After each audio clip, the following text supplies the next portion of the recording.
પ્રભાસ ક્ષેત્રની અંદર જાય છે બધા યાદવોને લઈને, અને બધા યાદવો ત્યાં વારુણી પાન કરે, મદિરા પાન કરે, મદોન્મત બન્યા છે, સામ સામે ઝઘડો કરે, લડાઈ કરે છે. અને ભગવાન કૃષ્ણ ને દાઉજી આજે યાદવોને પાછા વાળે છે. એ યાદવો આજે કૃષ્ણ ને દાઉજીને મારવા માટે સામે દોડ્યા, ત્યારે ભગવાન સ્થિર થઈને ઊભા રહી ગયા. ભગવાન કૃષ્ણએ મોટા ભાઈને કહ્યું કે મોટા ભાઈ, હવે આપણો સમય અહીંયા પરિપૂર્ણ થયો. આપણા કરતા જ્યારે આપણો પડછાયો મોટો થાય ત્યારે સમજી લેવું કે હવે સૂર્ય અસ્ત થવાની તૈયારી છે. દાઉજીએ કહ્યું કે લાલા, તો શું તારી ઈચ્છા છે? આ તારા હિસાબે જ આ બધું થયું છે? હા મોટા ભાઈ, આપણો સમય પૂરો થયો છે, હવે કલયુગ આવશે. આપણો સમય અહીંયા પરિપૂર્ણ, તમારો સમય પણ પૂર્ણ થયો, મારે પણ હવે આ ધરાતલ છોડવાનો સમય આવ્યો. અને એ જ સમયે ત્યારે દાઉજી મહારાજ હતા એ પાતાળની અંદર જતા રહે છે. ભગવાન પરમાત્મા છે. યાદવાસ્થલી થઈ ત્યારે વિચાર કર્યો કે મેં જે કુળની અંદર જન્મ લીધો છે બધાને મુક્તિ મળે એટલા માટે ભગવાન પ્રાચીના પીપળે, જ્યાં યુધિષ્ઠિર મહારાજે પીપળો વાવેલો છે, ત્યાં જઈ અને ભગવાન પરમાત્માએ તર્પણ કર્યું. પ્રાચીના પીપળેથી ભગવાન આવે છે ભાલકા તીર્થની અંદર, અને ભાલકા તીર્થમાં એક પીપળાના ઝાડ નીચે ભગવાન પરમાત્મા પગ ઉપર પગ ચડાવીને બેઠા છે. અને જરા નામનો પારધી આવે છે, દૂરથી જોવે છે એમ કે કોઈ મૃગ છે, હરણ છે, પોતાના ધનુષ્ય પર તીરનું અનુસંધાન કર્યું. અને તીર બીજું કઈ નહીં, દુર્વાસા ઋષિનો શ્રાપ લાગેલો હતો. જ્યારે શામ સહિત બધા યાદવો દુર્વાસા ઋષિની પરીક્ષા કરવા માટે ગયા, સ્ત્રીના કપડા પહેરાવ્યા. શામને દુર્વાસા ઋષિને કહ્યું છે કે બાપજી જરાક બતાવો ને, આ સ્ત્રી છે એ દીકરાનો જન્મ આપશે કે દીકરીને? અને ઋષિઓએ સમાધિ લગાવીને જોયું, આ તો કૃષ્ણનો પુત્ર શામ છે. અને ત્યારે ઋષિઓએ શ્રાપ આપેલો હતો કે શામના ઉદરેથી એક મૂષળ પ્રગટ થશે અને તમારા યાદવોનો વિનાશ થશે. યાદવોએ મૂષળ લઈને ત્યાં પ્રભાસ ક્ષેત્રમાં ગયા. સમુદ્રના કિનારે મૂષળ ઘસી નાખેલું અને ટુકડો વધેલો તો સમુદ્રમાં ફેંકેલો. માછલી ગળી ગઈ, એ માછલી આ જરા નામના પારધીના હાથમાં આવી, એમને ચીરે છે ને એમાંથી જે ટુકડો નીકળ્યો એમાંથી આજે ધનુષ્યનું તીર બનાવી શિકાર કરવા માટે નીકળેલો છે. ધનુષ્ય પર તીરનું અનુસંધાન કરીને બાણ મારે, ભગવાનને બાણ લાગે. જરા નામનો પારધી પોતાનો શિકાર લેવા માટે આવે છે, જોવે ત્યાં તો કૃષ્ણ છે. જરા નામનો પારધી રડી પડ્યો કે પ્રભુ, મને કોઈ જીવવાનો હક નથી, મને એવો દંડ આપો કે મારું અત્યારે મૃત્યુ થાય. ભગવાને કહ્યું કે જરા, તારો સમય પૂરો થયો છે. પૂર્વ જન્મનો તું વાલી હતો ને હું રામ હતો. તારા પત્નીને મેં વચન આપેલું હતું, એ તારાને એમ હતું કે મેં તને વગર વાંકે માર્યો છે, એટલા માટે આ જન્મની અંદર મારે તારું ઋણ ચૂકવવાનું હતું. તારો સમય પરિપૂર્ણ થયો ત્યારે વૈકુંઠમાંથી વિમાન આવે છે ને જરા પાર્થિવને ભગવાનને મુક્તિ આપી. ઉદ્ધવજી આવે છે, ભગવાનને મળે છે. ભગવાને કહ્યું ઉદ્ધવ, તારે હજી અહીંયા રહેવાનું છે પૃથ્વી ઉપર, મારું જે દિવ્ય જ્ઞાન છે ને એ તારે બધા સુધી પહોંચાડવાનું છે. ઉદ્ધવે કહ્યું કે નહીં પ્રભુ, મને તમારી સાથે લઈ જાઓ, મારે પણ તમારી સાથે આવવું છે. ભગવાને કહ્યું કે ઉદ્ધવ, આ જીવાત્મા એકલો આવે છે ને એકલો જ જાય છે, આપણે બે સાથે નથી આવ્યા તો સાથે કેમ જઈ શકીએ? આ શરીર દ્વારા મારી હવે કોઈ સાથે મુલાકાત નહીં થાય, પણ મારું જે તેજ છે ને હું ભાગવતજીની અંદર પધરાવું છું. ભાગવતના માધ્યમ દ્વારા દરેક વ્યક્તિ સુધી મારી મુલાકાત થશે.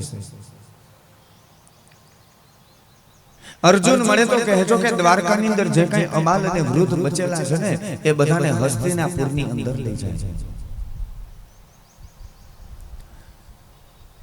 વિદુરજી મળે તો વિદુરજીને કહેજો કે મૈત્રી ઋષિ પાસે જઈને આત્મજ્ઞાનની પ્રાપ્તિ કરે.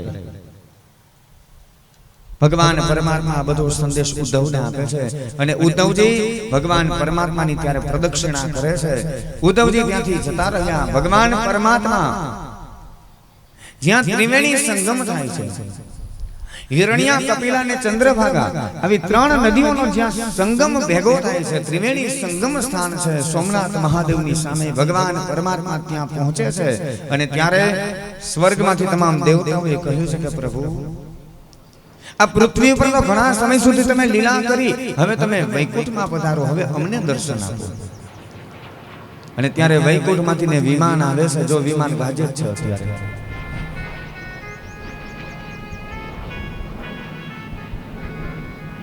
આકાશ માર્ગની અંદર તમામ દેવતાઓ ભગવાન પરમાત્માને વધાવવા માટે ઊભા છે. શંખ ધ્વનિ થયા છે, દુંદુભીના નાદ થયા છે. અને ભગવાન પરમાત્મા ત્યારે ચતુર્ભુજ નારાયણ ત્યાં પ્રગટ થયા અને બધાના દેવતાની સાથે ભગવાને વિમાનની અંદર રથની અંદર બિરાજમાન થયા છે. ભગવાનના દિવ્ય રથ તો વિમાન ધીમે ધીમે ધીમે વૈકુંઠમાં જાય છે. દેવતાઓએ ભગવાનની ઉપર પુષ્પની વૃષ્ટિ કરી, શંખ ધ્વનિ થયો છે, દુંદુભીના નાદ થયા છે.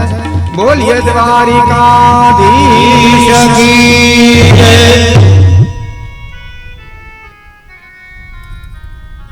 ભગવાન પરમાત્મા ધરાતલ છોડીને ગયા છે. પૃથ્વી નિસ્તેજ બની ગઈ, તેજ રહિત થઈ ગઈ. ભગવાન પરમાત્માનું તેજ હોય ને, પૃથ્વી પણ તેજ વાળી હતી. યુધિષ્ઠિર મહારાજ હસ્તિનાપુરની ગાદી ઉપર બેઠા હતા. અનેક અપશુકન જોવે છે. યુધિષ્ઠિર મહારાજ અને અર્જુનને કહ્યું કે અર્જુન, મને અપશુકન દેખાય છે અને હમણાં ઘણા સમયથી કૃષ્ણના કઈ સમાચાર નથી. જાવને તમે તપાસ કરો ને. અને અર્જુન આવે છે દ્વારકા. અને દ્વારકાની અંદર અર્જુન આવીને જોયું ત્યારે ખબર પડી કે ભગવાન તો ધરાતલ છોડીને ગયા છે. દ્વારકાને ભરકે બળતી જોઈ.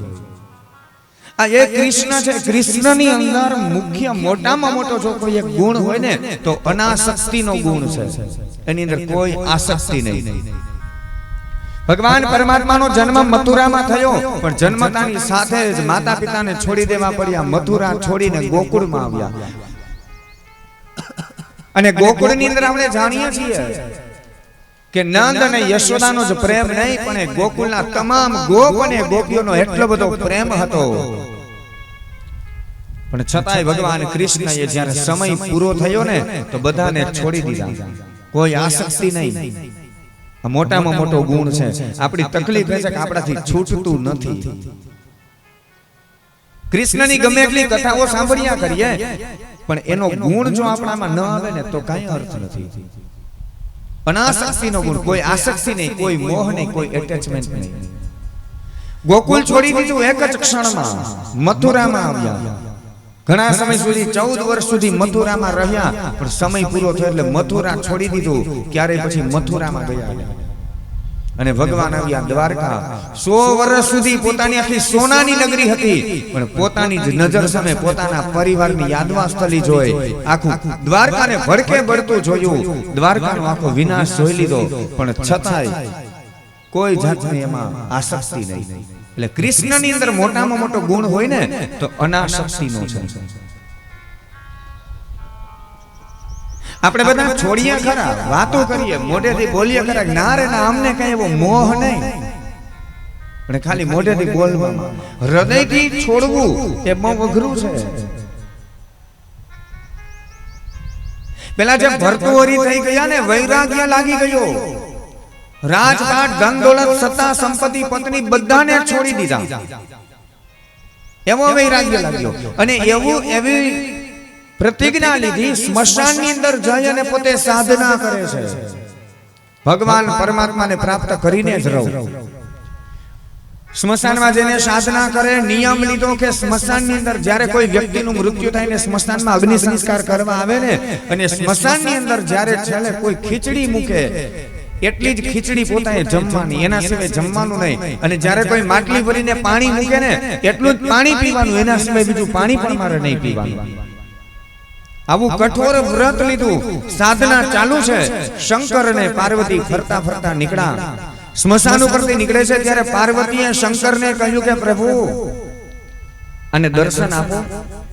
આની સાધના તો જો કેટલું બધું આનો ત્યાગ ભાવના છે, કેટલું છોડી દીધું બધું. પણ શંકર ભગવાને ના પાડી કે નહીં, હજી દર્શન ને યોગ્ય નથી. અરે પણ રાજપાટ, ધન દોલત, સત્તા, સંપત્તિ, પરિવાર બધાને છોડી દીધા, અને હજી તમે એમ કહો છો કે આ દર્શનનો યોગ્ય નથી, અધિકારી નથી. હા દેવી એ બરાબર છે, નહીં મને તમે સાબિત કરીને બતાવો. અને ત્યારે શંકર અને પાર્વતી બંને પૃથ્વી ઉપર આવે છે. અને નાનું એવું ગામ, એ નાના એવા ગામનું સ્મશાન હતું. કોઈ 2-4 મહિને વ્યક્તિનું મૃત્યુ થાય એટલે માણસો અગ્નિ સંસ્કાર કરવા માટે જાય.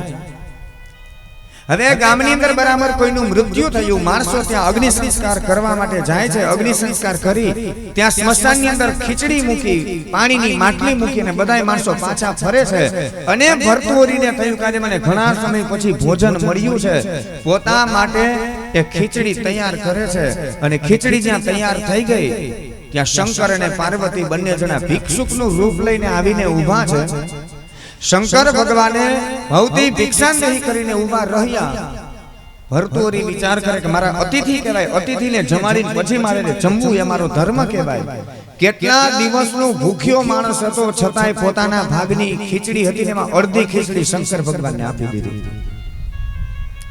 પાર્વતીએ શંકર ભગવાનને કહ્યું કે પ્રભુ હવે તો દર્શન આપશો ને, આ કેટલા દિવસનો ભૂખ્યો માણસ છે છતાંય તમને ના ન પાડી અને પોતાના ભાગમાંથી અડધી ખીચડી તમને આપી દીધી. શંકર ભગવાને જવાબ ન દીધો, ખીચડી જમે છે. ખીચડી જમી લીધી પછી કહ્યું કે ભાઈ હજી કઈ હોય તો આપને, હજી ભૂખ લાગી છે. એટલે વિચાર કર્યો કે કાંઈ વાંધો નહીં, આજે કદાચ જમવાનું ભાગ્યમાં નહીં હોય, પાણી પીને દિવસ કાઢી નાખીશ. એટલે પોતા માટે અડધી ખીચડી રાખેલી હતી ને એ પણ આપી દીધી. એ ખીચડી આપી દીધી. શંકર ભગવાન એ પણ જમી ગયા. પાર્વતીએ કહ્યું કે પ્રભુ હવે તો સ્વીકાર કરશો ને કે આ દર્શનનો અધિકારી, પણ છતાંય જવાબ ન દીધો. શંકર ભગવાને કહ્યું કે ભાઈ હવે જમાડીને એઠા મોઢે કાઢીશ કે પાણી પીવડાવીશ? એટલે પોતા માટે જે માટલીમાં પાણી હતું ને એ પાણી શંકર ભગવાનને આપે છે અને શંકર ભગવાને પાણી પીવે છે. જેટલું પીવાનું એટલું પાણી પીધું, બીજું વધારે પાણી હતું ને હાથ ધોવામાં મોઢું ધોવામાં બધું પાણી ઢોળી નાખ્યું. અને છતાંય ભર્તુહરીને જરાય ક્રોધ ન આવ્યો. પાર્વતીએ શંકરને કહ્યું કે પ્રભુ પોતાના ભાગની બધી ખીચડી આપી દીધી, પાણી આપી દીધું, તમે પાણી ઢોળી નાખ્યું, છતાંય એ એક શબ્દ બોલ્યો નહીં. હવે તો તમે સ્વીકારશો ને કે આ દર્શનનો અધિકારી છે?